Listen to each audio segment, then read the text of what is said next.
introduce a new chilling series of classic ghost stories.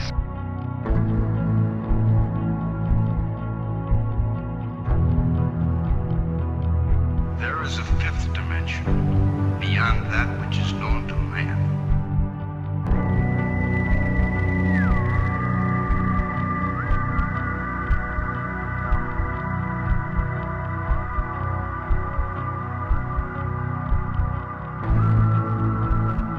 Throughout human history, people have reported seeing dark, shadowy, human-like figures stalking from afar.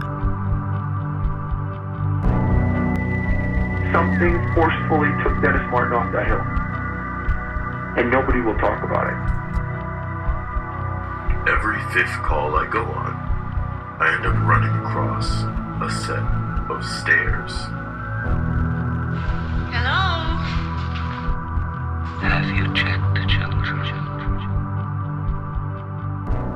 By the end of the war, the Americans started to realize that the Germans had fantastic technology. In 1989, Al Bielek came forward to reveal his participation in the astonishing Philadelphia experiment, and that he had survived time warping.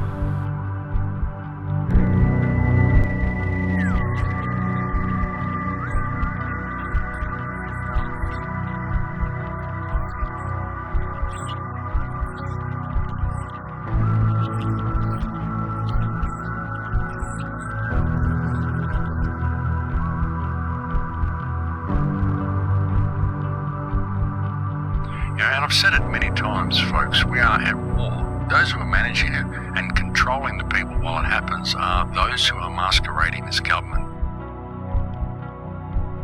When you look at the map, could we be looking at the remnants of the members of ancient worldwide civilization? The grand architecture. Who built all this?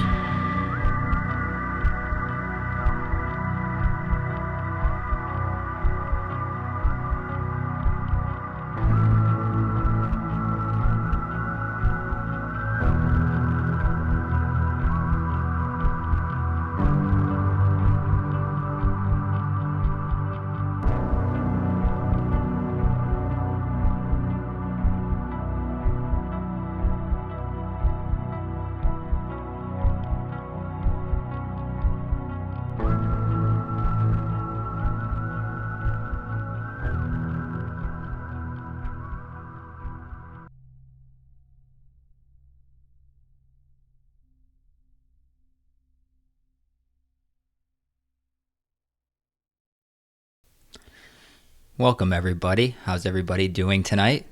Good to see everybody. Nice little turnout for the new channel. Thought we'd explain a little bit right off the bat. Then we get right into the stream. Now, we're doing it on this channel because I thought it'd be nice to have our own little spot, our own little place for this show. There'll be no other streams going up on this channel. Maybe short videos every now and then, but for the most part, we're going to keep it to these weekly streams of the Spooky Sunday show. Now, if you've been here for a few of these, you know what we do. We put a vote out, we pick a topic, then we have like an hour and a half, 2 hour stream maybe, sometimes a premiere mode, sometimes live. This week's topic is hauntings and possessions and exorcisms. Should be very fun, a little spooky. Wanted to come on a little later tonight, that's just how it worked out. I agree, Jan. This will be a good one. It's good to see the people that found the channel. This was just one of the many backup channels that I had.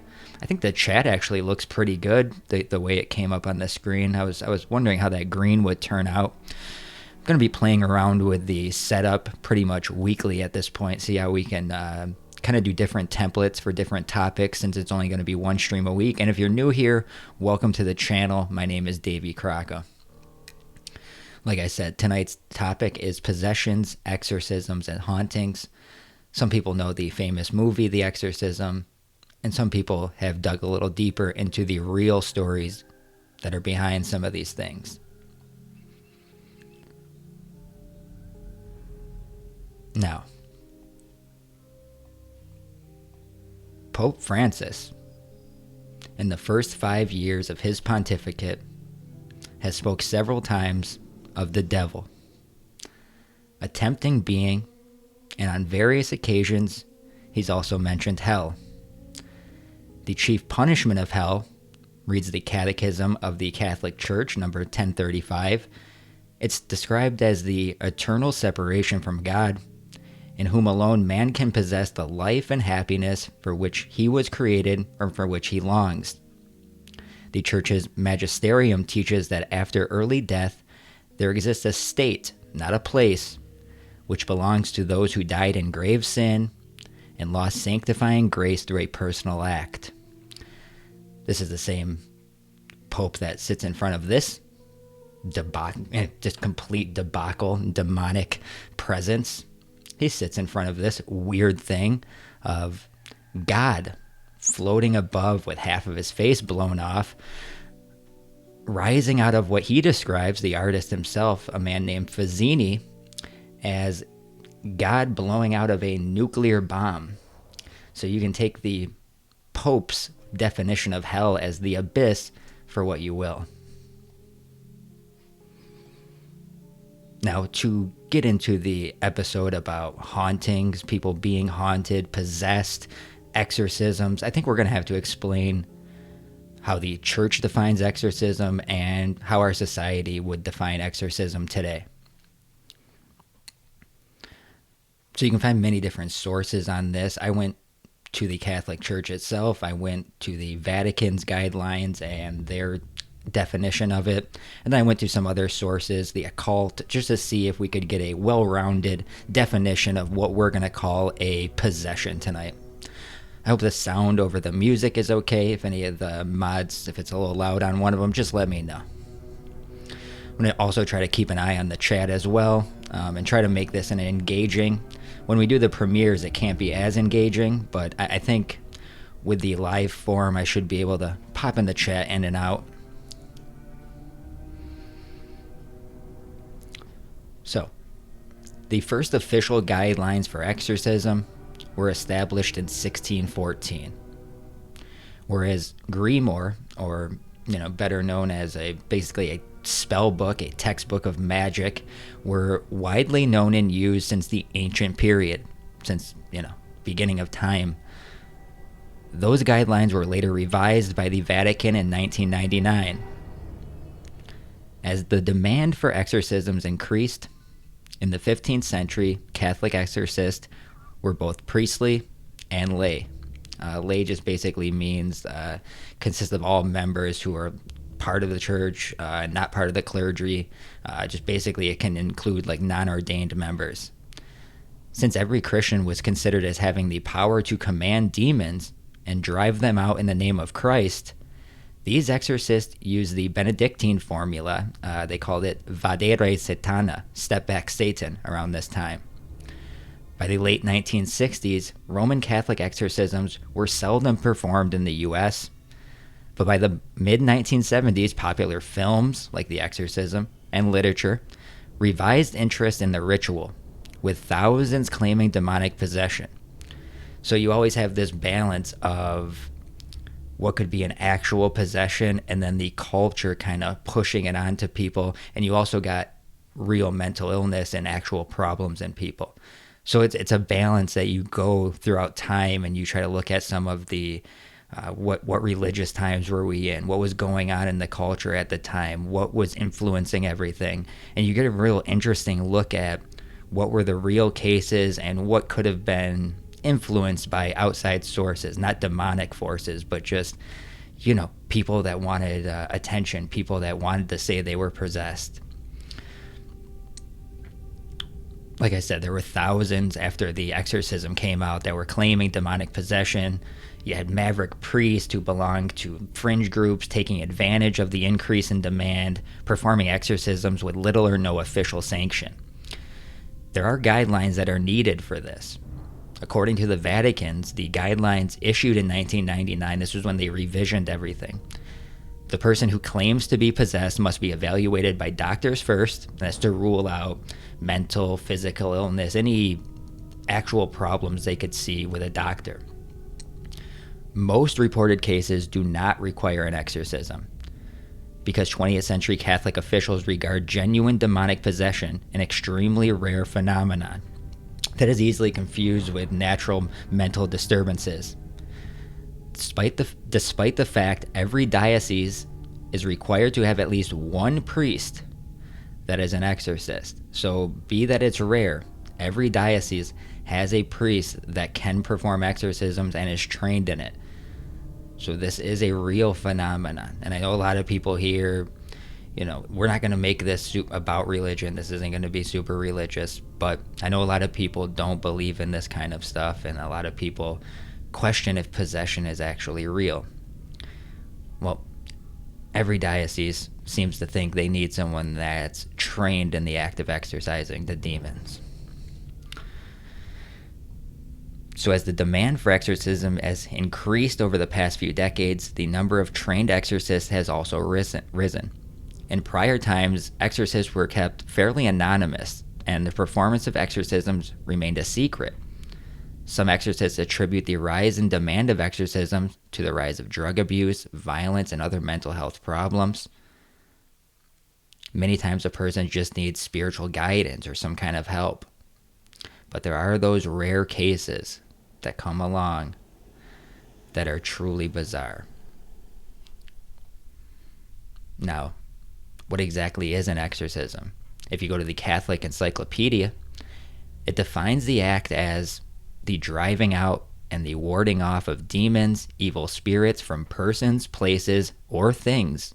So this isn't just like the movie where it's a girl and you need to put a cross on her head. This could be anything. It could be a haunted building.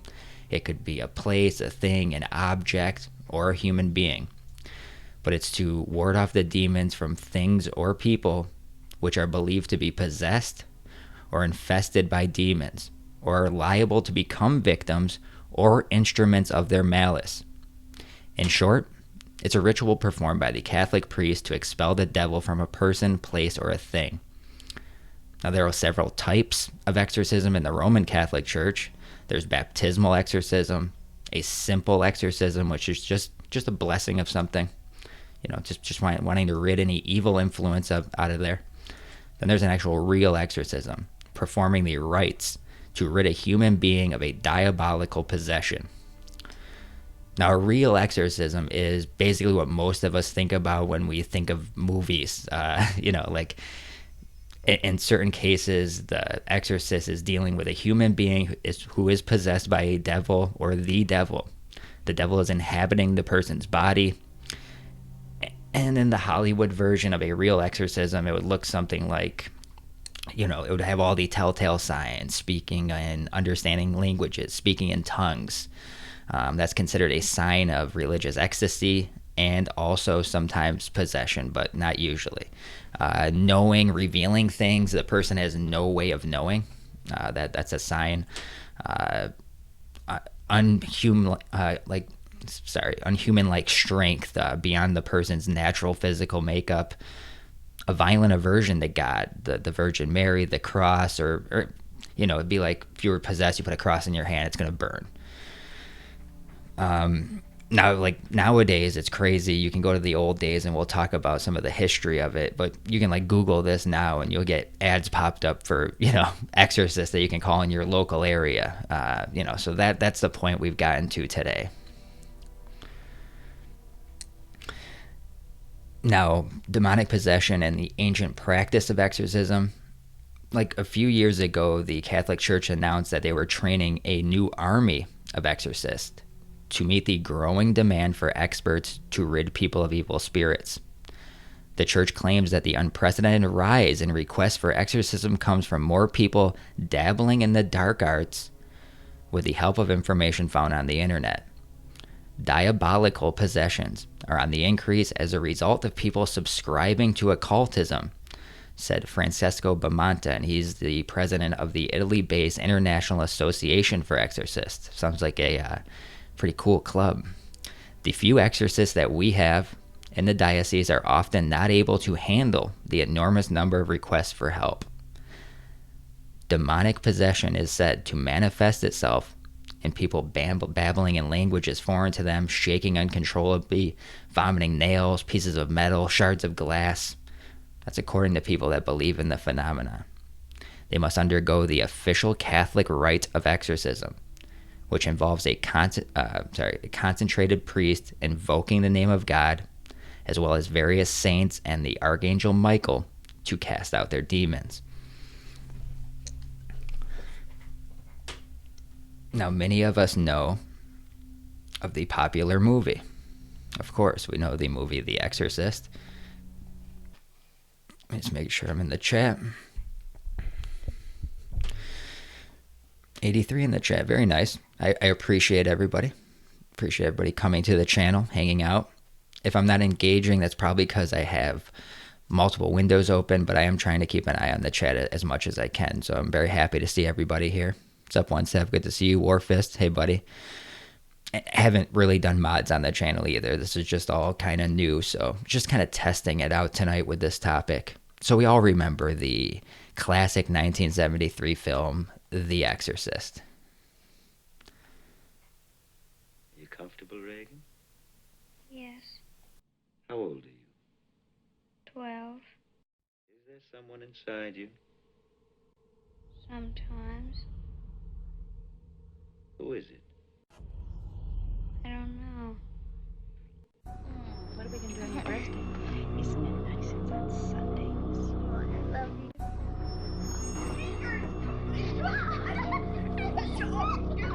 All right, give it up. Give it up. Where's this come from?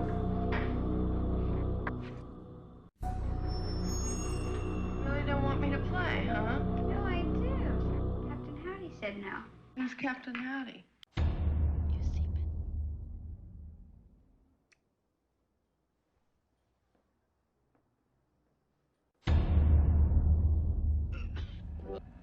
Who are you?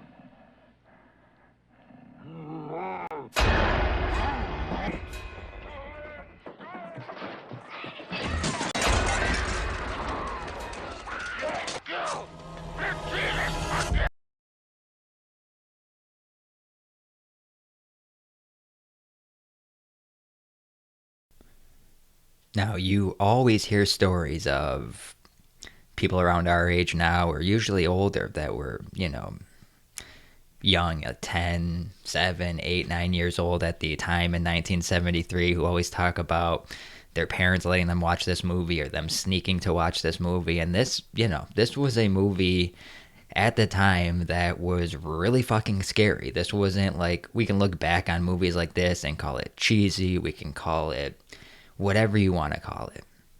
You look back on movies we once thought were good or scary or really funny. You look back at them in a different light. But at the time, this was the movie that inspired people to come out and actually act out like they were having a demonic possession at the time. This increased the number of people claiming they needed a demonic presence lifted from them. This got the culture interested in the occult as well as religion. Very pivotal movie in the history of exorcisms. Now, there is a true story that inspired The Exorcist, and it's the tale of somebody called Roland Doe, the child whose ordeal represents the true story of The Exorcist. Now, this happened in St. Louis, in a picturesque Belnor neighborhood. It's in a nice colonial house on Roanoke Drive. Looks normal on the outside with an ill brick exterior and white shutters framing the windows, while huge trees and neatly manicured bushes dot the yard. Yet one of the most extraordinary horror stories, turned urban legend, in American history transformed this house into a landmark for the macabre and provided the true story of The Exorcist. Now, it was actually a troubled young boy at the time. It begins in the late 40s, suburban Washington, D.C., with a family named the Hunkler family. Their 13-year-old boy, believed to be named Ronald, and later referred to pseudonymously, which I don't like that word, in literature as Roland Doe, among other names, was despondent over the loss of his beloved Aunt Harriet, a spiritualist at the time who taught him many things, including how to use a Ouija board. In early January 1949, this happened. So late 40s. After his aunt's death, they go back between Roland and Ronald. It's very odd. But he began to experience strange things. He would hear scratching sounds coming from the floors and walls of his room. Water would drip inexplicably from the pipes and walls. The most troubling thing was that his mattress would suddenly move. Disturbed, his family sought help from the experts they knew, doctors, psychiatrists, a local Lutheran minister. No help. The minister suggested that the family seek the assistance of the Jesuits. Father E. Albert Hughes, the local Catholic priest, asked his superiors permission to perform an exorcism on the boy in late February 1949. However, Hughes stopped the rite when Ronald broke off a piece of spring from the mattress that he strapped down to and lashed the priest across the shoulders. A few days later, red scratches appeared on the boy. One of the scratches formed the word Louis, which indicated to Ronald's mother that the family needed to go to St. Louis, where the Hunklers had relatives, in order to find a way to save their son. So more help would arrive. A cousin of the family was attending St. Louis University at the time of this young boy's struggles. He put the Hunklers in touch with Father Walton H. Halloran and a reverend named William Bowdern. After consulting with the university's presidents and a couple more Jesuits, they agreed to perform an exorcism on young Ronald with the help of several assistants. The men gathered at the residence on Roanoke Drive in early March of 1949. There, the exorcists witnessed scratching on the boy's body, the mattress moving violently. These were the same types of things that had happened in Maryland when the first exorcism failed. Amid these bizarre happenings, the two priests, Bowdern and Halloran, according to the reports, noticed a pattern in the boy's behavior. He would calm and normal during the day, but at night, after settling for bed, he would exhibit strange behavior, including screaming and wild outbursts, clearly details that identify this as the true story of the exorcist. He would enter trance-like states and start making sounds in a guttural voice. The priest supposedly also saw mysteriously flying objects in the boy's presence and noted that he would react violently when he saw any sacred object presented by the attending priest. At one point during this first weeks-long ordeal, one of the priests, Bowdern, reportedly saw an X appear in the scratches on Ronald's chest, with the priest believing that this signified the number 10. In another incident, a pitchfork-shaped pattern of red lines moved from the boy's thigh, snaked down towards his ankle. These type of things happened every night for more than a month, and everyone witnessing the events believed that Roland was possessed by 10 demons. Now, they called this a constant struggle against evil, and this was what they used as the story for the backdrop of the famous 1973 movie. They took their liberties, but this is from this story. Have you guys heard of this before? I've heard people reference this case before. Yeah, it is pretty bizarre. Now, these two priests never gave up as they continued the exorcism night after night. On the evening of March 20th, the exorcism reached an unhealthy new level. The young boy urinated all over his bed and began shouting and cursing at the priest. Now, Ronald's parents had had enough. They took him to Alexian Brothers Hospital in St. Louis for more serious treatment. Finally, on April 18th, a miracle occurred in the boy's room at the Alexian Brothers.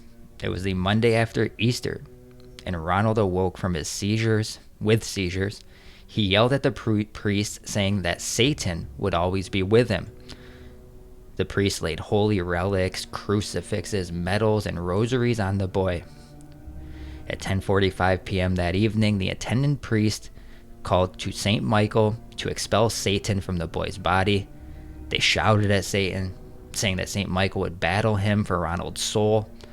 7, of course, minutes later, Ronald came out of his trance and simply said, he's gone. The boy recounted how he had the vision of St. Michael vanquishing Satan on a great battlefield. There were no more documented instances of strange occurrences or behavior after that. The boy went on to live a completely normal life from that moment forward, despite providing the true story of The Exorcist. So just a crazy story. Something you don't really hear all the time was the initial story that was behind that movie. Now we're gonna have a lot of different things. We're gonna go from hauntings to possessions to exorcisms.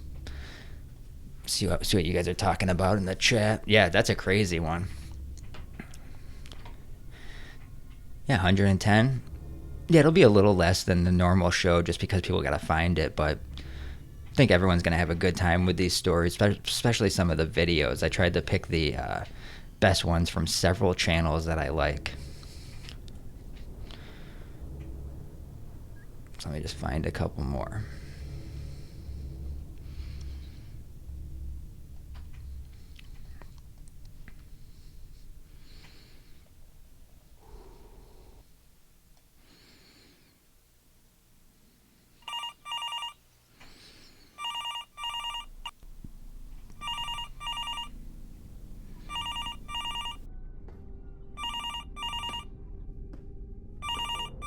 Pronto?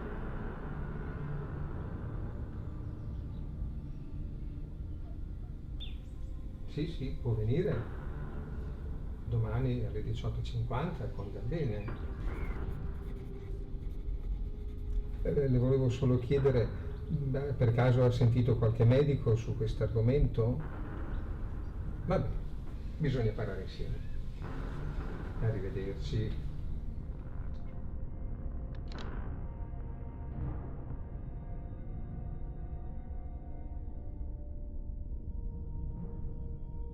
Il giorno dopo l'ordinazione il vescovo mi ha chiesto di assumere questo incarico. Una cosa che non avevo certamente mai pensato prima. Esorcista.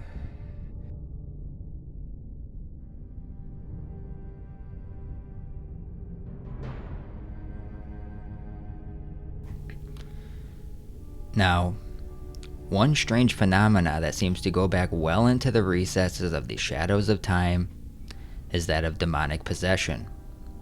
The idea that mysterious entities from beyond our realm or reality or whatever you think this thing is, any form of it I'm okay with. That we're not having that debate here.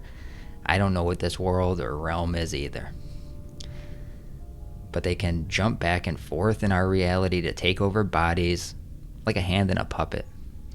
There are countless such accounts throughout history, to various levels of veracity, and the idea of such a possession has been explained away as anything from mental illness to delusions to someone just making up a lie.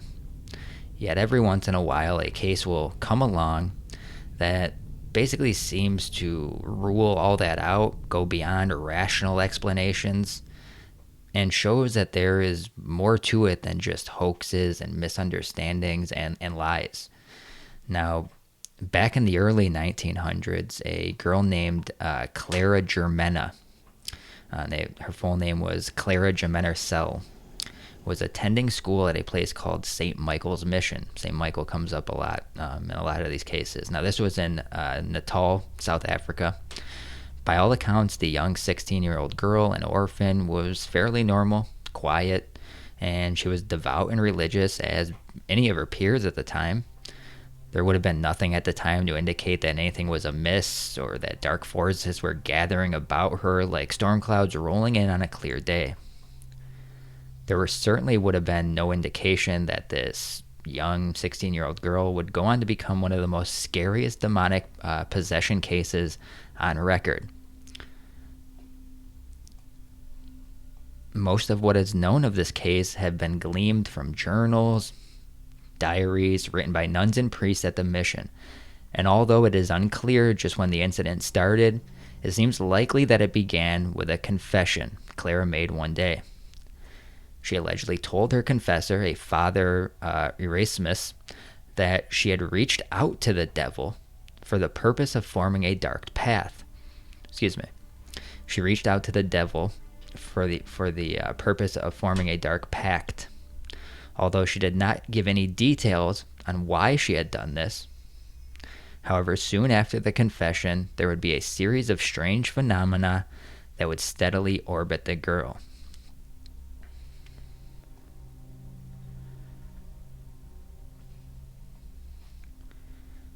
Now, one of the most glaringly weird anomalies at first was that Clara, who didn't know any foreign languages, began to speak Polish, German, French, Latin, many others, which started off as just a few words here and there, but steadily graduated to fluent sentences and even ranting.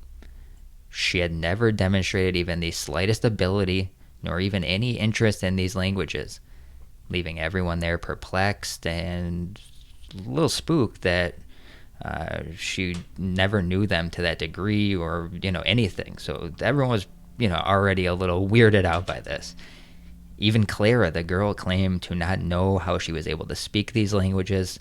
This was witnessed by numerous people at the mission, and it was also said that these episodes of speaking foreign languages often happened after Clara fell into sort of a haze or a trance, another key feature to possessions. So you hear this trance-like state. Now, Clara said that she would sometimes not even remember what she had said or what had happened during one of these, of course, spells. And that's why they call when you're having a trance a spell, and that's why it's casting spells. That's why the words like that. Soon after this, Clara graduated to spontaneously spitting out the deepest, darkest secrets of those around her, even people she had never met before. Bad things they've done and impure thoughts they had had.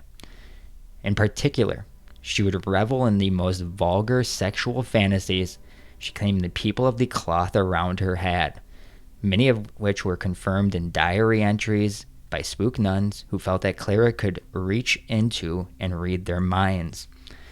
She seemed to know all of their fears and various other pieces of information she had no business of knowing. Now, around this point, it was dawning on everyone that something truly strange was going on. In the following days, Clara began to demonstrate an aversion to religious imagery, another key component to a lot of these. They'll become just any cross or any imagery of the church and anything religious, they'll be repelled from it. Now, this was all around her, being she was at a Christian mission. She would take a roundabout path around these objects and could not bear to be in the same room with them. If somehow she was come into contact with such relics, she would allegedly unleash a savage, horribly unearthly wail that one nun would describe like this.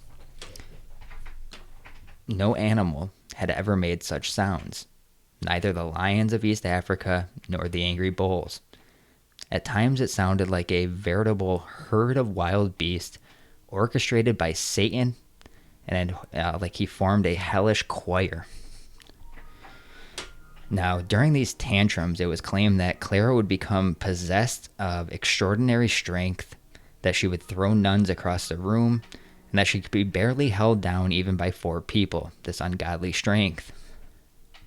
This coincided with a general tendency for Clara to gradually transform from a once quiet and even meek teenager to an increasingly aggressive, powerful, and very confrontational personality. She would sometimes hiss, snarl, growl at people around her, most often completely unprovoked, and the increasingly frightened nuns turned to help in order to perform an exorcism on what they thought now was convinced a demon-possessed child. Now, 2 Roman Catholic priests went about performing an exorcism on Clara, and it would prove to be a rather harrowing experience to say the least. One of the first things the girls did when confronted with the duo was leap into the reverend's, leap into him, knock away his Bible, and begin strangling him with his own stole. She would have been successful too if a group of nuns and the other priests hadn't pried her off of him. After this, she began hurling things about, at one point purportedly levitated a full 5 feet off the floor, prompting those to present her, to have her tied down, basically. She couldn't just be where she was anymore. They had to tie this girl down, 16-year-old girl, 6 people in the room. Now, for 2 days, the priest confronted whatever supernatural evil was residing in Clara. And you usually hear this week, 2 weeks, month. I mean, these things go on. And through it all, she showed many traits that convinced all who were present that this was not a mentally ill child, a lunatic. In addition to the levitation, she was speaking in tongues. She seemed to know when she was being sprayed with holy water. In order to test this, the priest even switched the holy water with regular water. Clara wouldn't know that they were doing this, but whereas normal water had no effect, holy water would send her into an absolute rage. Now, obviously, people are going to say, well, that's not really a test. It's just adding to the things that are already odd. But the holy water was apparently the key, and was that eventually that cast out the demon. The case is rather obscure and not very well documented, but is certainly a curious one that was witnessed by numerous people. If the reports are to be believed, various witnesses saw the teenager display classical signs of demonic possession.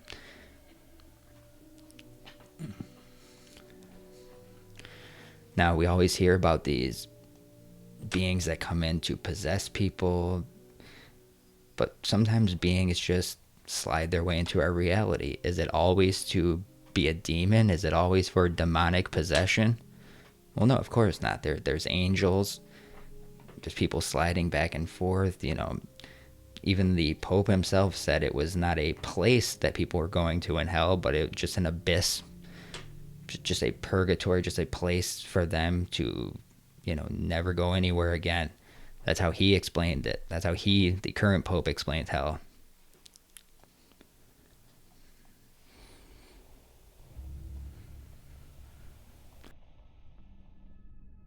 Strange, yet true stories. Tales from the light side, the dark side, and the other side. I'm Steve White. 5 true stories confirm the existence of sliders. Are you a slider? A slider is a person that unconsciously, or consciously, causes electronic interference or electrical disturbances by merely going around certain appliances and objects. These disturbances usually occur when the individual is in an extreme state of excitement, anger, fear, happiness, or even with a clear mind.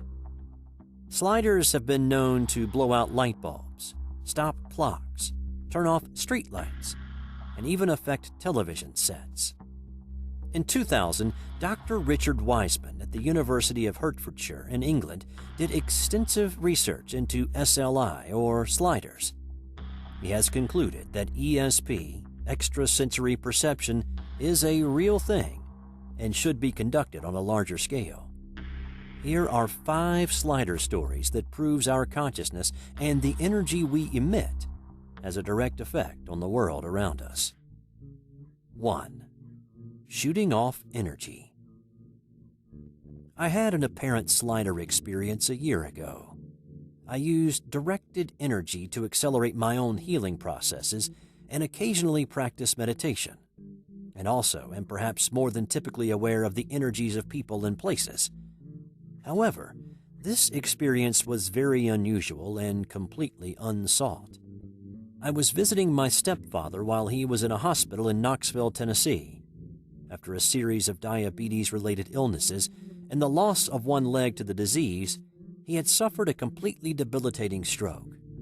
I was very close to him, and on this particular evening, left the hospital feeling half out of my mind with sorrow and anger at all he was suffering. I had to walk from the hospital to my hotel, a distance of about a mile. It was dusk when I left the hospital, and by the time I was still a few blocks from the hotel, it was completely dark. I was crying, and mentally, physically, with every fiber of my being, I was screaming at the universe. I was shooting the energy out of the top of my head, half hoping it would become a laser to penetrate the heavens. As I walked in this state, I slowly became aware that the route was inexplicably becoming steadily darker. I came out of my distress enough to realize that the cause was the extinguishment of some of the huge lights extending over the freeway next to which I was walking. These lamps were perhaps 25 feet tall, and the lights in them perhaps 3 to 5 feet long, really big. I looked back and saw that 2 or 3 of the lamps had gone out. I looked around to see if a general blackout was occurring, but stores and buildings around me and stoplights ahead were still lit. By then, I'd reached another lamp, and at the instant I walked under it, it went out. That one just seemed an odd coincidence. When I reached the next, and it also went out at the very instant I crossed beneath it, I made the connection to my raging laser directed skyward. Startled and a little frightened, I stopped and pulled myself together and continued the rest of the route without incident. In retrospect, there may have been one additional light that went out. I checked the next night to see if the lights were still out, wondering if, after all, it might have been a chance power interruption. But the lamps were all still out.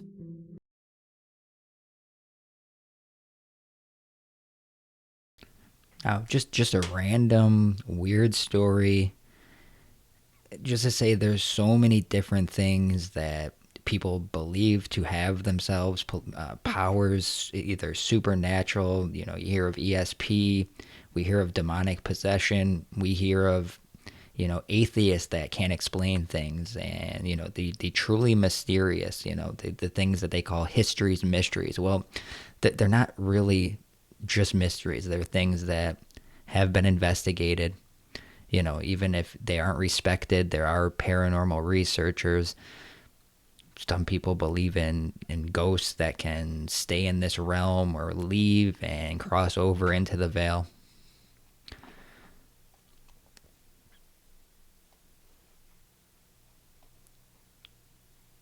Like I said earlier, when you have these exorcisms, it's not always a person.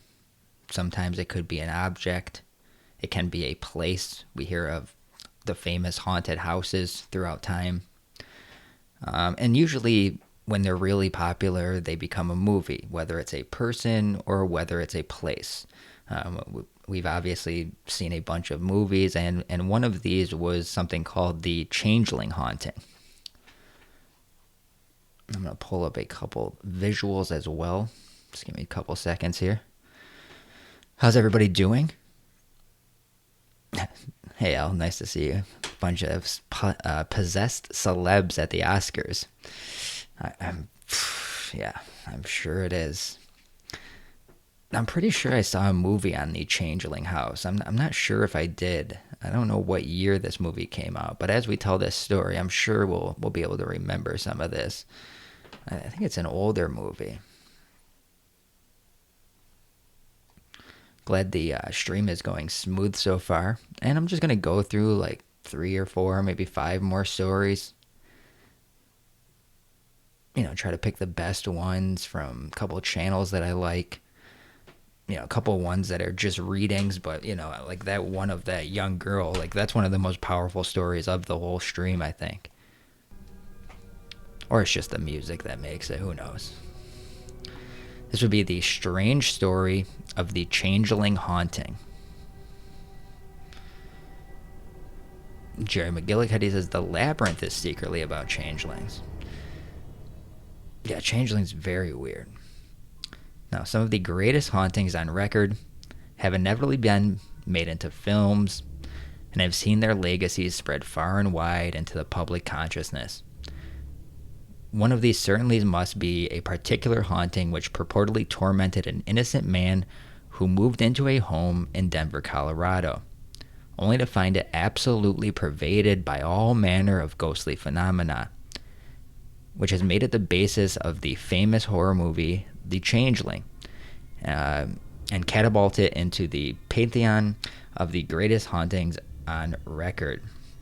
Now, the year 1968. The man, somebody named Russell Hunter, he moved into Colorado in order to help his parents operate and manage the Three Birches Lodge in Boulder. He eventually moved into their Henry Treat Rogers mansion. I think I got that. Nice. Look at that. Professional. This was 1739 East 13th Avenue. So he's got the 13 in there with the numerology. Near Chessman Park in Denver, Colorado.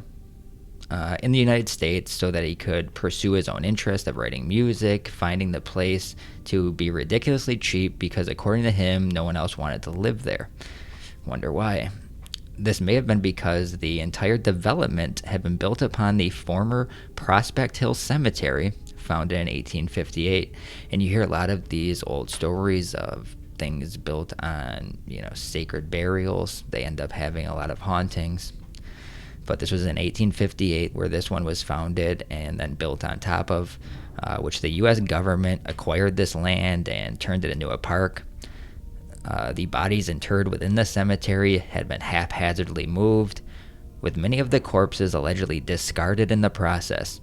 And this was enough to spur stories of hauntings and to keep most of the people away from living there. Well, yeah, once, a place has a certain way about it, stories are told throughout time. Yeah, now it's like cool and popular to, celebrities like buying these houses and stuff. But in a different time, people heard that weird shit happen somewhere. They stayed away. They didn't jump into it.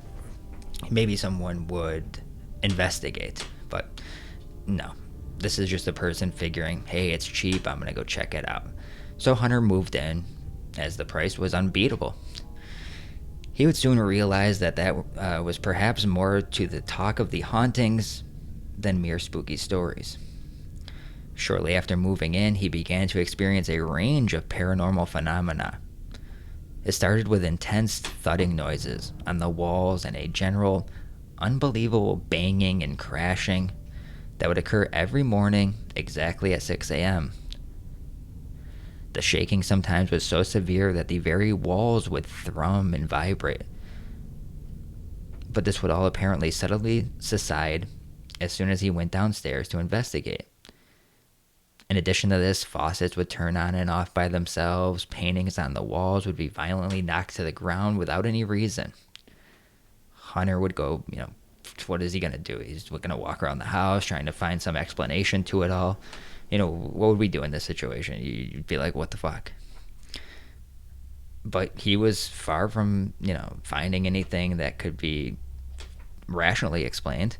As he looked around the house, he allegedly found a hidden staircase behind a closet, which led to a darkened room containing a journal and other various belongings of a long-dead 9-year-old boy. The journal painted a picture of a disabled child who had been forbidden from leaving the house.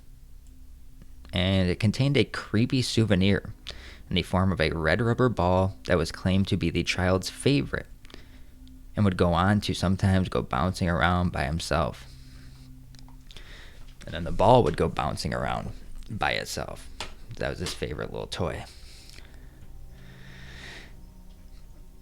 Now, Hunter at the time, the guy that had the unbeatable price, was so distraught about finding this that he had begun to think it might have something to do with the haunting he was experiencing.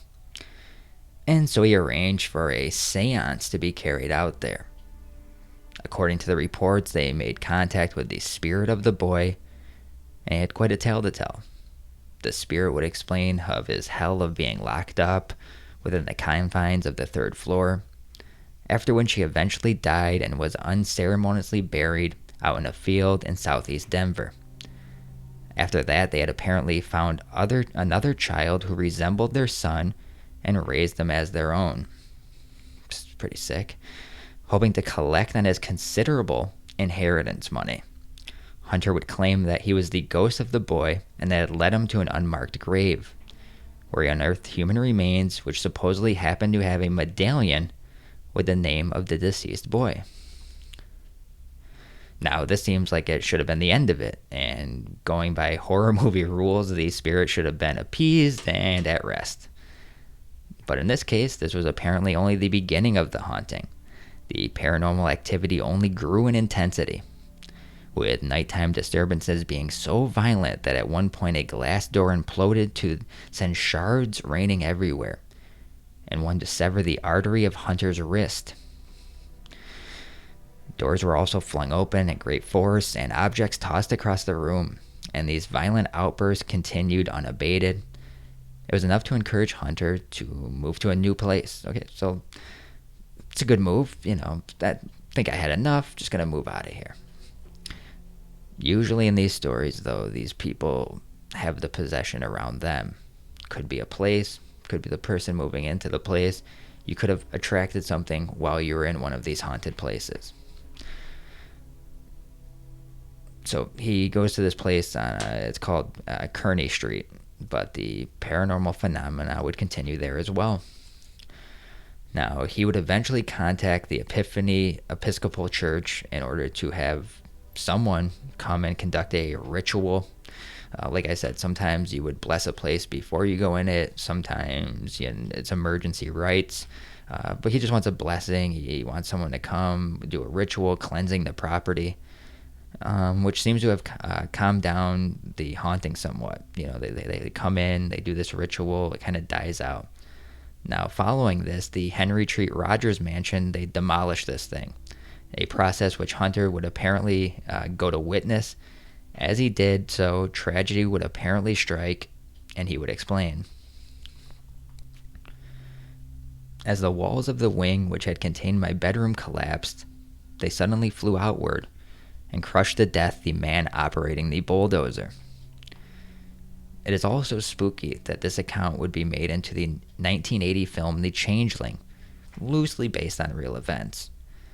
But how much of this is actually fact in the first place? In the years since the spectacular tale, there has been some skepticism aimed at all. They always like to come in after and say, well, this was a little different, and, well, the ball was this, and I don't know if it...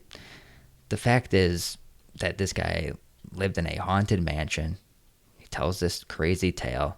He moves away from there, and when they're demolishing the room, it literally collapses and kills the guy bulldozing it.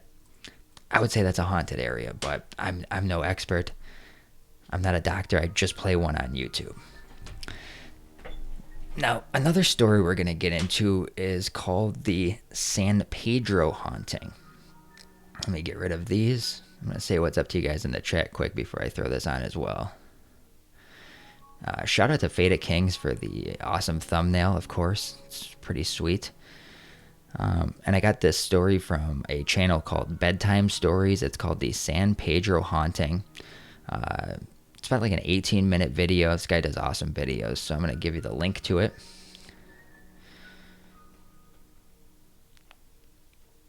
Oh no, talking about TIs in the chat, and I don't think it's the rapper. Uh-oh, what's going on? People are getting targeted. Oh no. Oh, we're all safe here. I bless everybody here. We're all good. I actually don't have the rights to exercise anybody, so that actually did nothing. My computer is not... I don't think my computer is going to be better now, but it was worth a try. So I actually got the story, the San Pedro haunting. I have something called... I think you guys are going to like the one after. It's more of a reading, but it's something called The Rain Man. I'll just leave it at that. And then the story that was based off the movie The Exorcism of Emily Rose. I don't know if you guys remember this movie. I remember going to see that movie. It was like one of the first ones that they did where they really brought in that style that you see a lot today of like the bodies curling up and the crunching sounds. Like, I think this was pre The Ring, if I remember it correctly. It was right around that time. It was like when that style of movie was coming out. But I'm just saying what's up to everybody. What's up, Johnny? Good to see you, buddy.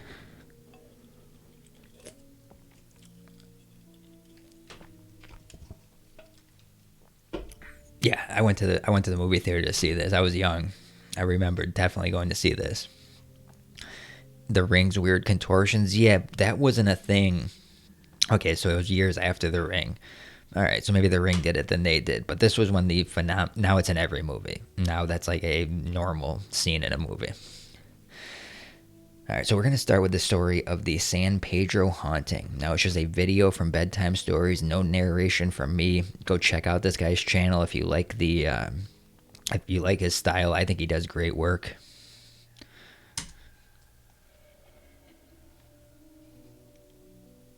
Single mother of... Shortly after moving into a new home in the summer of 1988, single mother of two, Jackie Hernandez, began to experience a horrific and relentless haunting from a seemingly restless entity. Was it all a hoax, or was there any truth to the infamous San Pedro haunting?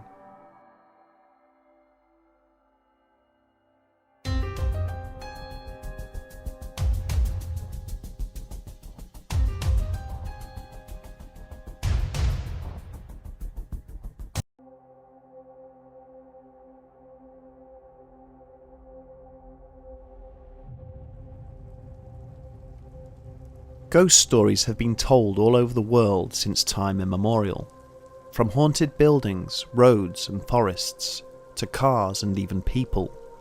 There is no shortage of such tales to tell on a cold, dark night, whilst sat around an open campfire. Maybe you believe them, maybe you don't. But regardless of your thoughts on the matter, whether real or imagined, these stories are no less chilling. According to paranormal research, a staggering 50% of us have experienced or will experience something out of the ordinary during our lifetimes. Indeed, it does appear that some people are more receptive to these occurrences than others, and there are reports to suggest that paranormal activity is actually drawn to certain individuals. This at least seemed to be the case for 23-year-old Jackie Hernandez, when she moved into the rented bungalow at 593 West 11th Street, San Pedro, California, in November 1988. As a single mother working multiple jobs, studying part-time in order to advance her career, and going through the stress of moving into a new home, all whilst being pregnant with a second child and negotiating a messy divorce, Jackie was certainly enduring a most difficult period in her life. And unfortunately for her, things were about to get a whole lot worse. From the moment she moved into the bungalow, a home much like any other on West 11th Street, Jackie described to friends and neighbours how she felt as if she was constantly being watched by someone or something that was always at her back. However, when she turned around, there was never anyone there. Over the following months, this feeling only intensified, and whatever presence she felt was in the household with her would gradually make itself known. The activity started small and was, for the most part, benign in nature. An object would go missing here or there, and then reappear elsewhere in the house. There would be the odd unexplained knock or bang, and on occasion, a strange smell. These things were not too bothersome for Jackie, and she would determine that, in many cases, her mind was simply playing tricks on her.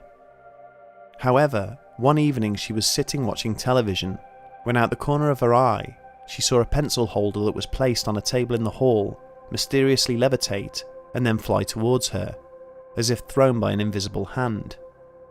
The experience frightened her so much that she grabbed her young son, left the house and ran to her neighbours in a panic. She even called the police, who, it has to be said, were less than impressed with her story. Nevertheless, Jackie knew the truth of the matter. More importantly, she also knew that she had to go back into the house that night and sleep in her own bed, in the knowledge that she was not entirely alone. If her friends had been skeptical of this experience, it would not be long before they too would have their own stories to share. According to her neighbour, Susan Castaneda, whilst having dinner together, the two of them heard a painting fall from where it hung in a separate room. When they went to investigate, it had inexplicably moved 5 feet from where it originally hung. On another occasion, Susan also claimed to have seen a lamp float 7 feet across a room before dropping to the floor right in front of her. Since her friends were also witnessing the strange activity, Jackie was relieved to know that whatever she was experiencing was indeed real, and that she was not losing her mind. This led to a brief period of reassurance, but unfortunately, following the birth of her second child, Samantha, this activity did not slow down. In fact, it only escalated and grew more and more distressing by the day. One evening, whilst doing chores around the house, Jackie discovered a blood-like ooze seeping from the cracks in the ceiling and running down the kitchen walls.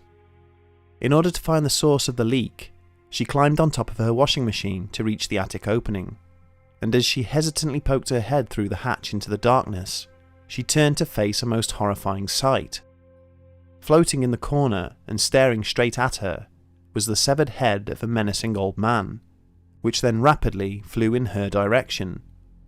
Jackie was so shocked by this that she fell backwards into her kitchen in floods of tears and refused to enter the attic ever again. This would not be the only time that the entity manifested before her eyes. One night, whilst watching a film on her own, she witnessed a dark mist float into her living room through an open window, which then quickly dissipated.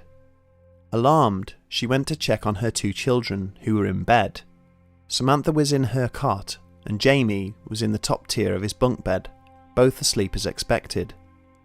However, what she did not expect to see was the apparition of a thin old man with grey sunken skin, wearing a red flannel vest and high-water trousers, sat cross-legged on the vacant bottom bunk. The man glared at her with what she described as evil red eyes, before eventually disappearing.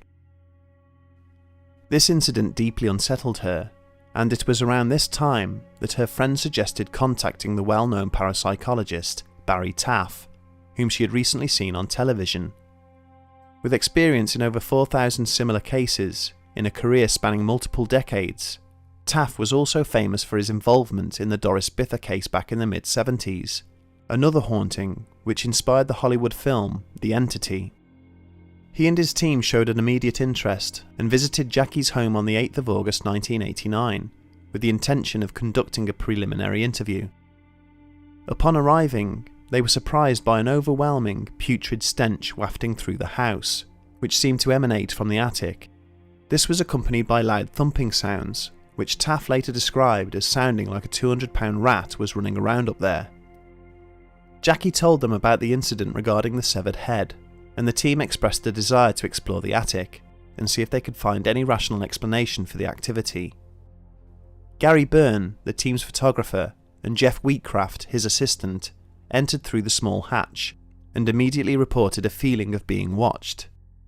In total darkness, Wheatcraft took out his camera and tried to capture some images using his flash, but something suddenly pulled it from his hands and threw it across the room, causing both him and Byrne to descend back to the kitchen in alarm. After composing themselves, they went to retrieve their equipment and found that the lens had been separated from the rest of the camera. Whatever was up there clearly did not want to be photographed, and as we shall learn, had possibly taken a dislike to Wheatcraft as a result. Meanwhile, Taft took a sample of the blood-like ooze and passed it to a colleague in the scientific community for analysis. The substance was later found to have traces of male blood, as well as high iodine and copper content. Taft remained in contact with Jackie over the next few weeks, and it became obvious that the courage she had initially displayed was beginning to wane and giving way to a genuine fear for the safety of her young family. During this time, he learned a great deal regarding Jackie's background, and went on to explain how she matched the archetypal profile of a victim of a poltergeist haunting. She had suffered abuse at the hands of her lovers, was under high levels of stress whilst experiencing difficulties in her personal life, and she carried a negative outlook on the world, all perfect ingredients for an alleged poltergeist to feed upon and thrive. On the 28th of August, almost 3 weeks after their initial contact, Jackie called Taff in a state of hysteria. She described how objects were being thrown aggressively around her house. Upon trying to retrieve some of these items, she had been attacked, clutched by invisible hands that pinned her down until she struggled to breathe. The team arrived within hours, and once again, Byrne and Wheatcraft entered the attic. Immediately they reported orbs of light appearing without any notable source. This was accompanied by the distinct sound of the snapping of fingers, which could also be heard by those gathered below. Jackie, in a terrified state, asked them to return to the kitchen, and as Wheatcraft made his way towards the exit, the others heard him suddenly shriek and begin to panic. Byrne turned in the direction of his colleague and took a picture, instinctively using the flash to illuminate the scene and assess what was happening. To his horror, he saw that a length of cord had somehow tightly wrapped itself around Wheatcraft's neck, pinning him against a wooden beam. Fortunately, he was still able to breathe, but needed assistance in freeing himself, and desperately wanted to get out of the attic. He was clearly traumatized by this ordeal, and the entire team left shortly afterwards. This would be the last time they visited the property at San Pedro. Following the continued increase in both frequency and severity of the paranormal activity, Jackie Hernandez decided to move 380 miles north in September of 1989 to a trailer park in Weldon, California.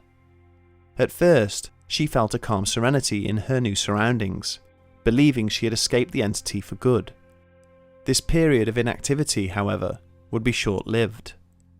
In April 1990, she heard scratching sounds coming from the storage shed outside, followed by the aforementioned orbs of light moving around the trailer without any apparent source.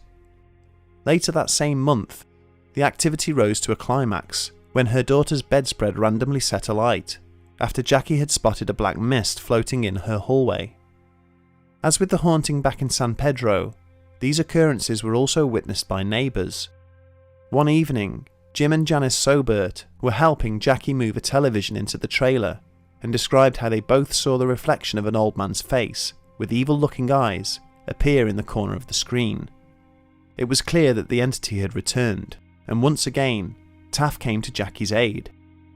In a state of desperation, she suggested using a Ouija board, hoping to contact the spirit, or spirits, and understand what it or they wanted, which would hopefully exorcise them once and for all. Taff and Wheatcraft, along with Jackie's friend Tina Lawler, agreed to be present for the séance. They attempted to record their activities, but unfortunately, and some say conveniently, the cameras would not work consistently to capture any of the reported activity. Almost as soon as they began, the table upon which the Ouija board was placed began to violently shake, as the planchette moved from one letter to the next with alarming speed. The exchange went as follows. Taff asked, "How many ghosts are there in here?" "Phantoms fill the skies around you," came the reply. "Why did you attack Jeff?" they asked, referring to Wheatcraft. The entity replied, "Because you are the likeness of my killer." They asked why it chose to haunt and torment Jackie, and it simply said, "Energy." "What kind of energy?" "Dead," came the response. They were able to ascertain that the entity was a man who had been murdered, hence existing in a state of limbo. The foursome learned that the supposed killer which Wheatcraft resembled was a man by the name of Charles Pearson. This was supported by later research, which confirmed that Pearson was a sailor who'd had a bad reputation. He was a suspect in the killing of 2 people, but had somehow avoided arrest and prosecution.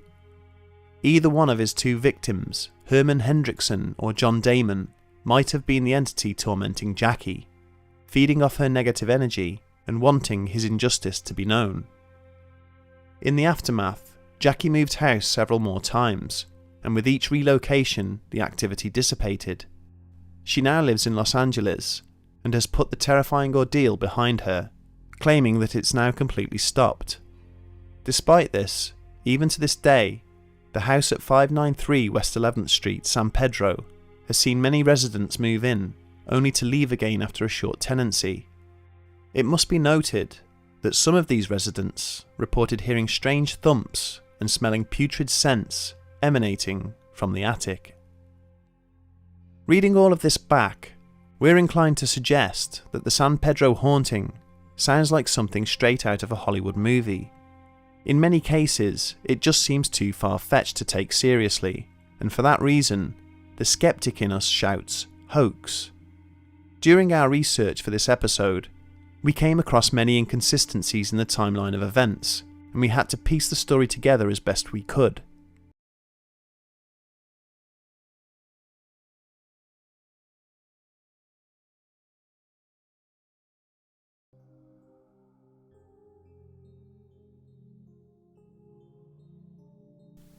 Now, with all of these stories, they're usually told or from witnesses, so there are inconsistencies. But as you see common themes throughout them, and they range from, like I said, they can go from demonic possession to needing an exorcism to being sent just to a doctor for mental health assessment to being nothing at all. It could just be the person having a lot of coincidences happening.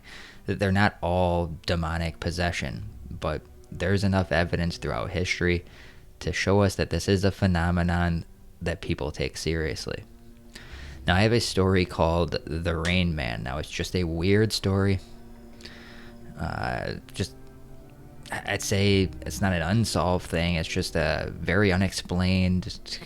I don't know how to explain it, but it's about a guy named Don Decker. They called him the Rain Boy, the Rain Man, and nothing to do with the movie. Tom Cruise, like real rain around this guy. Just a very odd story. It's pretty long. I'm going to do the reading on it. Hope it's enjoyable for you guys. And then we'll have the story of the exorcism of Emily Rose, the real story behind that, to kind of close the show. That movie was wild. The story behind it and the recordings that they did of it are pretty insane. So this goes back to February 24th, 1983. There was a funeral for a a man named James Kizog. I don't like his name, Kizog. His grandson, a 21-year-old named Don Decker of Stroudsburg, Pennsylvania, was granted a furlough from a county jail to attend the funeral. Don was serving a 4 to 12 month sentence for receiving stolen property, but no one at the funeral knew he had a dark secret. Now, Don Decker's grandfather, the man he pretended to mourn, had physically abused him from the time he was just 7 years old. Don Decker said no other part of the family knew anything about what happened, and it was like good fighting evil. The evil was gone, and I was hoping, that everything would change. Well, things did change, but not in the way Don Decker could have ever imagined. After the funeral, he decided to spend the night with his friends Bob and Janine Kiefer, and that's when the unexplained began to happen. It was at the Kiefer's home that all the uneasy feelings stirred up at the funeral came back to haunt Don. Suddenly, he felt a deep chill. At almost the same time, water began to drip from the living room walls. As Don says, he fell into a strange, trance-like state. The Kiefers notified the landlord, Ron Van Wy. When the landlord arrived, he was just as puzzled by the problem as the Kiefers. And the landlord would say, we decided maybe it was the plumbing, but there was no pipe. So water's still coming down. It's about 20, 30 minutes later. There's water coming out of the walls. It's coming from the ceiling there. It's coming up from the floorboards. And the landlord comes and he's like, well, there's no plumbing in here in the front of the house to even leak. So there's basically nothing there that water could come from. After watching it for a while, he said he discovered that it was only coming from the ceiling down. It wasn't only coming from the ceiling down. It would come from the wall over or from the floor up. There was no basic direction it was coming from. It could come from anywhere. So the landlord calls his wife, her name's Romaine, and the police. Now a patrolman named Richard Wolbert arrives at the scene. And the landlord says, at this point he was telling me, I just want you to walk into the house. I said, I'm not walking into the house unless you explain to me what I'm walking into. He says, trust me, just walk into the house. So I walk in the door, and he came in right behind me, and I couldn't get 2 steps inside the door. I was absolutely pelted with water. Officer Wolbert said that not only was it raining inside, but the water drops defied physics. We were just standing just inside the front door and met this droplet of water traveling horizontally. It passed between us and just traveled out into the next room. So this is the 2 police officers that are there. Now, John Bowen was another officer at the house that night. I literally had a chill going up my spine, he said. Made the hair stand up on my neck. That's how I felt. This was a situation that I had never encountered before. We didn't know what was going on. Things were happening that I never dreamed could possibly happen, and there was no way of explaining what was going on. So at this point, the officers report the incident to the police chief. The Kiefers and Don walked across the street for something to eat. The landlord and his wife remained at the house. Just make sure everything is good with the sound. It's cool. We got about 120 people here. That's good to see. Hope you guys are enjoying the show. This is a weird story, just by the way. Just so you know, it involves priests getting involved. There is a exorcism of sorts. It gets pretty wild.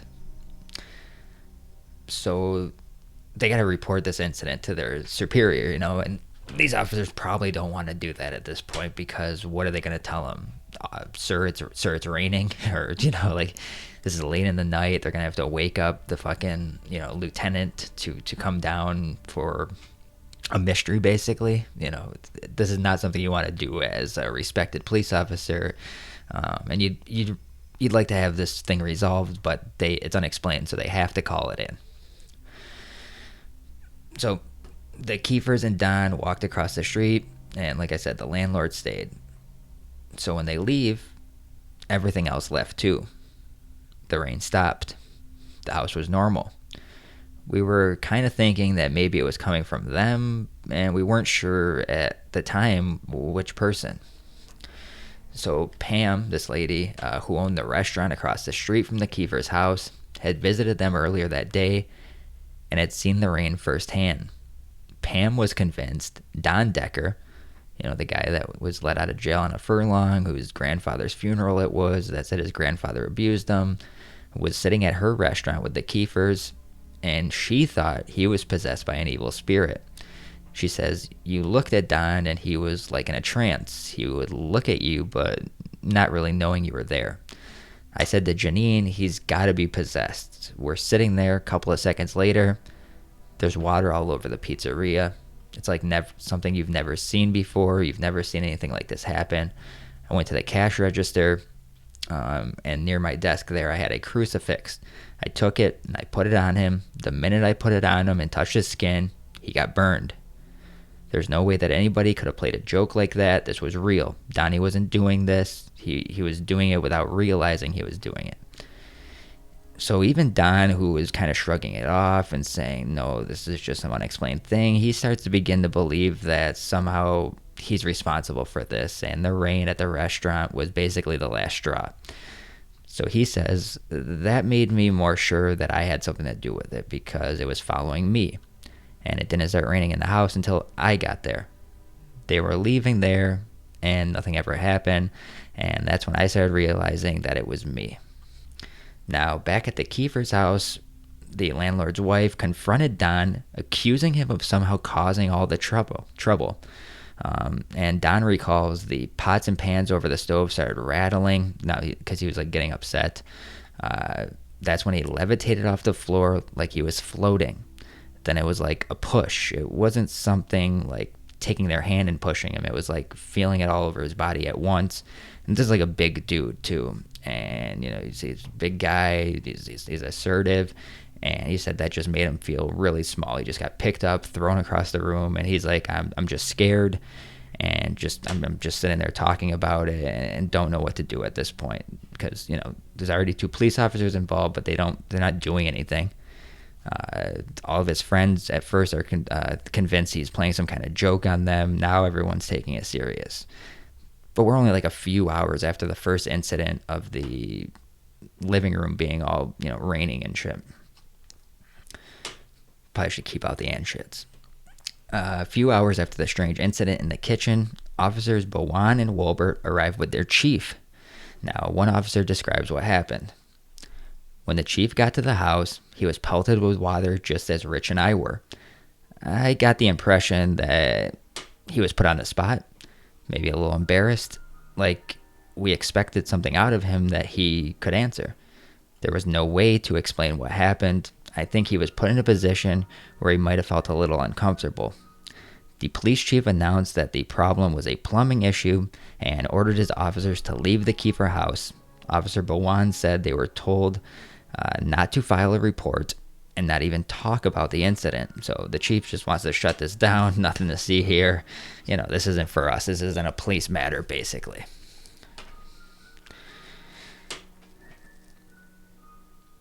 So the police chief police officer goes, well, he just flat out denied it happened. It didn't happen. And he tried to convince me that nothing happened. And he wasn't going to do that. I saw it, and that's all there is to it. I'm not going to lie and say nothing happened. The next day, 3 officers, ignoring the orders of the police chief, went to the Kiefer's home to continue their investigation. One of the officers was a man named Bill Davies, and he says, we're standing there, and I give Don Decker my gold cross to hold. Next thing he says is burning my hands. There's no explanation for this. When you picked it up, when you grabbed it, it's not like hot, but it was hot. It burned when it touched his hand. Don also once again levitated off the floor. Lieutenant John Rundle said he witnessed it. All of a sudden, he lifted up off the ground and he flew across the room with the force as though a bus had hit him. There were 3 claw marks on the side of his neck which drew blood. I have no answer for it whatsoever. I just draw a blank, even today. Now, the other officer, Bill Davies, was also at a loss. Says, I've been a cop for 40 years, never seen anything like this, never. There's always an explanation when something happens. If you got to investigate, you come up with something, this is why it happened. For this case, there was no explanation. Now, finally, on the 3rd night, the landlord asked a preacher to come to the house and try an exorcism. Every Protestant minister and Catholic priest in Stroudsburg had turned Ron down. And the landlord says, they finally get this lady, and she starts to pray. Donnie goes into a convulsion, starts to shake. He pulled himself up into like a ball, so he's coiling up. And the longer she prayed, he started to relax. Now, the landlord's wife says his whole body seemed to quiet completely down. As if you're standing there watching this, you could feel the house itself seemed to take a total different feeling. By the time she got done praying, the water was gone. And that was the last time we saw any water at the house at all. Now, the mysterious rain was gone, and Don Decker appeared to return to his old self. But the change was only temporary. After his furlough, Don returned to the jail. Within a few days, the mysterious rain returned. This time, in the jail itself. So Don says they put him in a maximum security cell. He was there with another inmate and was thinking, I can make it rain in here. All of a sudden, water started coming off the concrete floor. And at that point, he thought, I can turn this on, I can turn this off. According to Don, he now realized he could control the rain at will. A skeptical guard challenged him to make it rain in the warden, Dave Keenhold's office. Warden Keenhold recalled.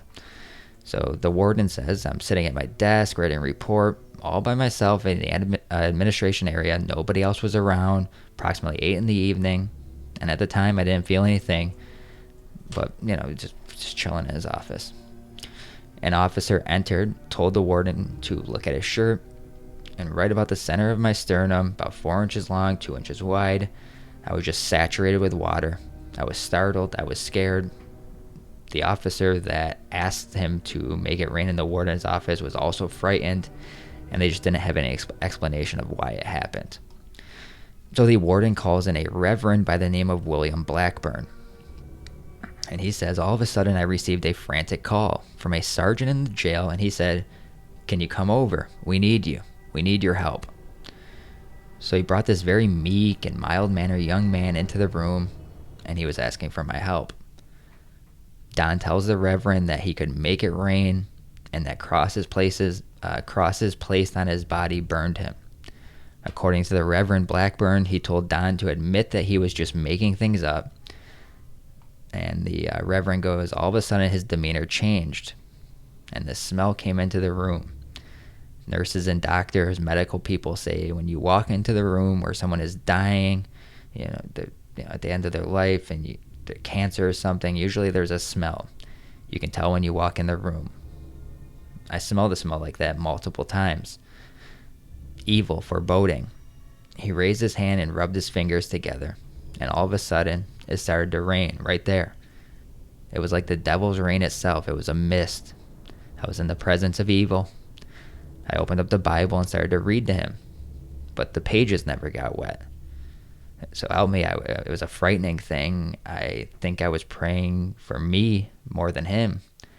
I prayed, and it was only a brief period, and the rain stopped. Reverend Blackburn said he noticed a sudden change in Don as well. He subsided, and you could feel a peace. He said, "Thank you." He got tears in his eyes, hugged. We prayed together. He was possessed. There's no doubt in my mind. There's no way a human could do what he did in that room. There's no way that he did anything. What happened was spiritual, and it wasn't of God. Guaranteed, it was not of God. That's just a very bizarre story. I don't know how to explain that one. I want to say that's from an old Unsolved Mysteries. I'm not sure if that's where it's from, but I can't remember if I seen that or if I just read it once before. All right, where are we at? Hour and a half in? All right, I think we got time for one more story, guys. How's everybody doing in the chat? Yeah, no more rain dances. Yeah, maybe. I think we're gonna do the real story behind the exorcism of Emily Rose. This is a girl named Annalise Michelle. Now, if you guys don't remember the movie, I'll play a trailer from it. It's some bizarre shit, though. I'll make sure I have everything pulled up here. Now, this was recorded, the real story behind it. And I don't usually do this, but I will warn you that some of the images and sounds are pretty disturbing. Now, there's rare unedited recordings of the 67 exorcisms this girl received. That's right, 67 of them. So I said more stories. Yeah, one more story. I think it gets long, so I figured kind of end with this one.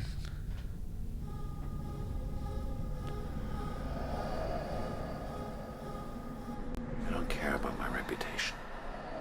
What I care about is telling Emily Rose's story.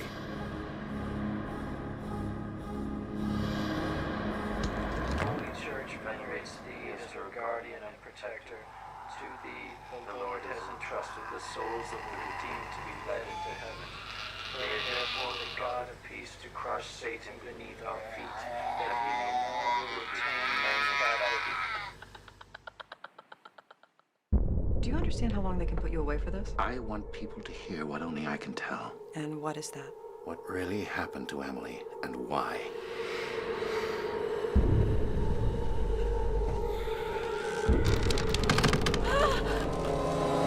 So she believed that her actual possession began that night at the hospital? I think she did.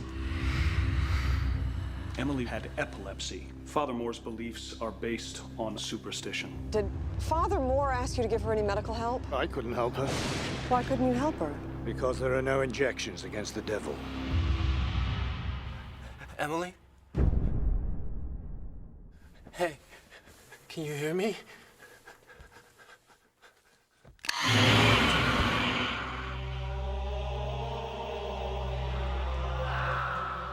Demons exist whether you believe in them or not.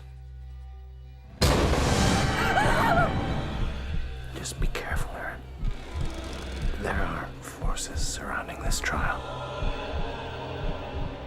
Emily, can you hear me? It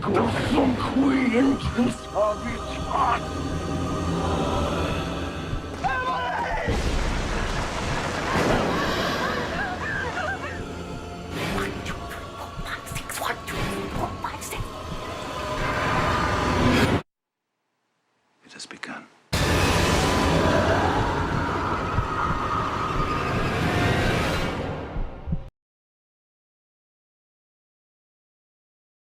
Now, I remember going to see this movie at the time. It was pretty intense. Yes, we have to get the devil out of her. Now, the girl that this was based off is someone named Annalise Michelle. This is the shocking images from The Exorcism and the real Emily Rose. Now, there are recordings of this. We'll get into that and everything. Let's make sure I have everything pulled up. There's a couple links on this one. This tells the story pretty good, though. So she was the woman that inspired the movie, The Exorcism of Emily Rose. Became the infamous for her tragic fight with demons and her terrifying death. So her as a young girl, just normal-looking child. I don't think she was drinking any terp. Even a child knows not to do that. Though many not know it, the horrifying events of the 2005 film, The Exorcism of Emily Rose, were not entirely fictional, but rather based on the actual experiences of a German girl named Annalise Michelle. Annalise Michelle grew up devoutly Catholic in Bavaria, West Germany in the 1960s. She attended Mass twice a week. When Annalise was 16, she suddenly blacked out at school and began walking around dazed. Though Annalise did not remember the event, her friends and family said she was in a trance-like state. So again, that we see that weave its way through every case. So a year later, Annalise would experience a similar occurrence where she woke up in a trance and wet her bed. 16-year-old, her body also went through a series of convulsions, her body shaking uncontrollably. After the second time, Annalise visited a neurologist who diagnosed her with temporal lobe epilepsy, a disorder that causes seizures, loss of memory, and experiencing visual and auditory hallucinations. And this is what you hear a lot of people say to write off possessions, or people that have possessions actually have this. This is something that you see in and out with these things. Sometimes it's a real diagnosis. Sometimes these people are possessed, but this is what the doctor knows, so that's what they call it. Now, this epilepsy can also called Geschwin syndrome, a disorder marked by hyperligosity. It's a picture of her a little older during college. After her diagnosis, Annalise began taking medication for her epilepsy and enrolled in the university in 1973. However, the drugs were given to her failed to help her, and as the year progressed, her condition began to deteriorate. Though she was still taking her medication, Annalise began to believe that she was possessed by a demon and that she needed to find a solution outside of medicine. She began to see the face of the devil wherever she went, and said she heard demons whispering in her ears. When she heard demons telling her that she was damned and would rot in hell while she was praying, she concluded that the devil must be possessing her. Annalise sought out priests to help her with a demonic possession, but all the clergy she approached rejected her request, saying that she should seek medical help and that they needed permission of a bishop. At this point, Annalise's delusions had become extreme. Believing she was possessed, she ripped off her clothes, compulsively performed up to 400 squats a day, crawled under a table, barking. She would eat spiders and coal, bit the head off of a dead bird. Just absolutely bizarre behavior. Finally, she and her mother found a priest, Ernst Alt, who believed in her possession. He stated she didn't look like an epileptic in later court documents. So, you remember how she looked? This is how she was looking during the exorcism. Sick. Annalise wrote to the alt, "I am nothing. Everything about me is vanity. What should I do? I have to improve. You pray for me." And also once told him, "I want to suffer for other people, but this is so cruel." All petitioned the local bishop, Joseph Strangle, which is weird, who eventually approved the request and granted a local priest, Arnold Rand's, permission to perform an exorcism, but ordered that it be carried out in total secret. Now, exorcisms have existed in various cultures. Over the next 10 months following the bishop's approval, Annalise exorcism, Alton Renz conducted 67 exorcisms, lasting up to 4 hours on the young woman. Through these sessions, Annalise revealed that she believed she was possessed by 5 demons: Lucifer, Cain, Judas Iscariot, Adolf Hitler, and Nero. And you can see more pictures. Like I said, there's recordings of this. It's pretty crazy. This is her being restrained by her mother during one of these exorcisms. All these spirits would jostle for power of Annalise's body and would communicate from her mouth with a low growl. The demons argued with each other, with Hitler saying people are stupid as pigs. They think it's all over after death. It goes on. Judas saying Hitler was nothing but a big mouth who had no real say in hell. So she's just having these conversations. Throughout these sessions, Annalise would frequently talk about dying to atone for the wayward youth of the day and the apostate priest of the modern church. She broke the bones and ripped the tendons in her knees from continually kneeling in prayer. Over the next 10 months, Annalise was frequently restrained so the priest could conduct exorcism rites. She slowly stopped eating. She eventually died of malnutrition and dehydration on July 1st, 1976, at 23 years old.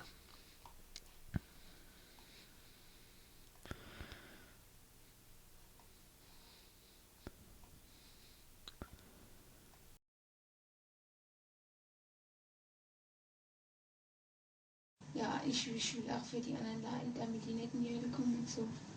Aber dass das dann so schlimm ist und so grausam und so furchtbar, nee. Das denkt man leiden, das ist so leicht zu sagen, aber wenn es dann wirklich schlimm wird, da will man überhaupt nicht mehr, da will mein Kind schon.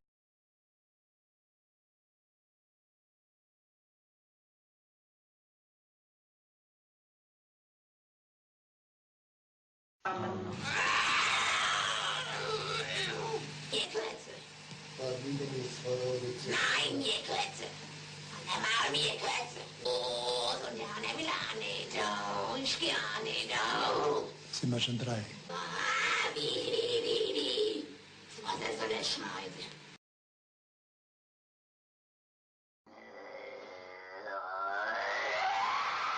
Als Kind Gottes. Ich hab mein Maul erschlagen.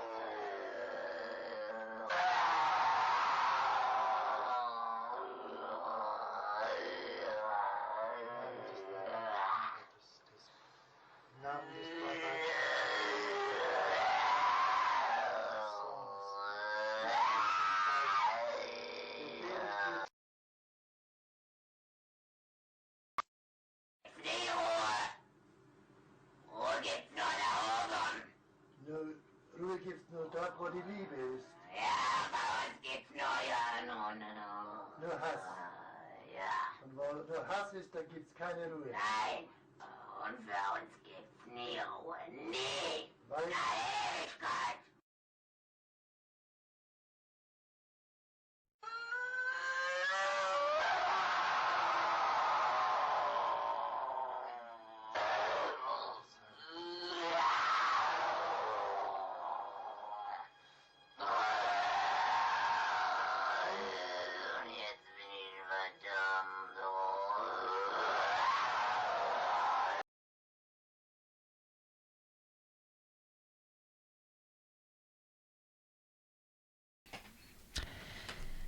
Yeah, pretty fucking crazy.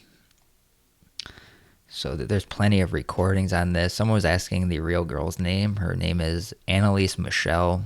The movie The Exorcism of Emily Rose is loosely based off of this story. Yeah, it's pretty hardcore. We are coming to an end though, and yeah, that's brutal. That is pretty brutal. Let me refresh over here real quick, and then we'll chit chat for a second. Hope you guys enjoyed the show. Tried to get the best stories and try to, some of the best ones I could find, at least, to try to explain exorcisms, demonic possessions, hauntings. I'm really interested in the one of people more than the ones that are of locations or objects, even though those are interesting. When you have a 16-year-old girl that gets diagnosed medically, and then you hear a recording of 6 different demons in her, it makes you question some things. Yeah, we got back to the spooky, especially for the first show on the kind of new channel. We got to go spooky. I want to stay in that kind of realm for the next couple of weeks. Now, like I said, just this channel will have these streams on it, nothing else. It won't be used to put up other videos or anything. And then on the other channel tomorrow, we'll be doing the Michael Hastings streams. And I don't know if that's going to be a premiere or a stream, but I have a stream with multiple topics that I'm going to do tomorrow on the second channel. So hope you guys are here for that. Yeah, I figured that'd be a good one to end it with, since it's 1 a.m. and, who needs to sleep anymore? Now, it's kind of crazy that they say possession isn't like the most common or like the most dangerous aspect of the demonic realm. They say temptation is actually the most dangerous thing, because they say Satan is here to tempt you into the realm to actually possess you. So I guess they say temptation. And like, I was just thinking about all this stuff with the possessions. And I was also thinking of like egregores, like how you could conjure up something just by like a bunch of people with a negative attitude. Like, so it's just like, it's a real deep topic, and I really enjoyed doing the research for it. Hope you guys enjoyed watching it.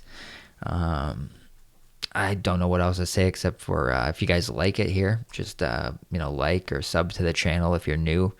If you guys are loyal subs of mine, I appreciate all the support and for coming over here.